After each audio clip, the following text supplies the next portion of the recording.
What's the biggest mistake that most consultants make with their website? Number one, they're not specific enough. Number two, they misunderstand what the website's purpose actually is. So here's what I mean.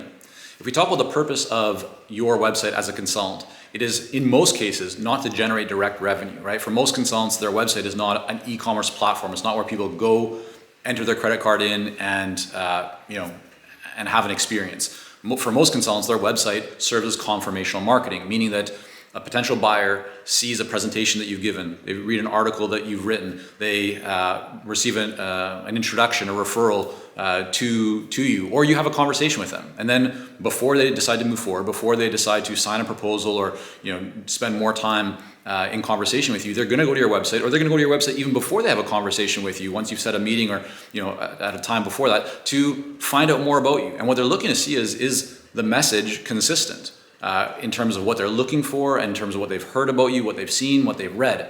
So you want it to confirm and to be consistent across all your platforms. Now, the bigger mistake that I see with most consulting websites is that people are not specific enough.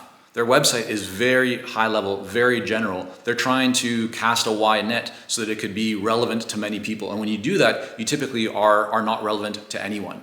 If you look at some of the most successful consulting firms over time, don't look at their website today and go, yeah, they have 100 different capabilities and they say they can help everybody, different sizes, different industries. That's because they are at a different stage today, right? They're already developed, established. They have hundreds or thousands of associates and consultants working for them, right? They've already made great progress, and so they're able to provide a lot of capabilities to a lot of different people. But if you go back in time and look at how they got started, a great example of this is LEK Consulting. One of the founders, Richard Koch, who's written a whole bunch of 80-20 kind of related books.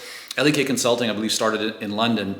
They initially focused on shareholder valuation services or advisory.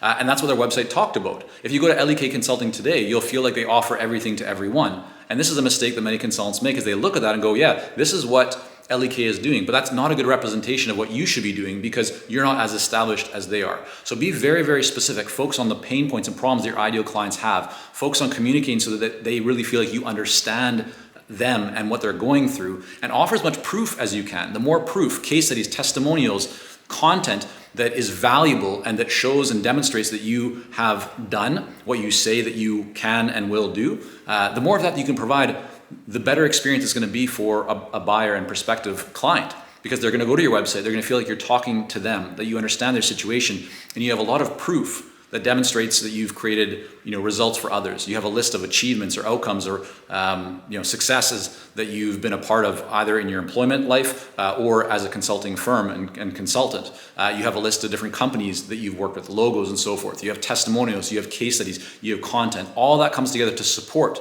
that you truly are an expert and authority, and that therefore the chances that you can help your prospective client are significantly greater.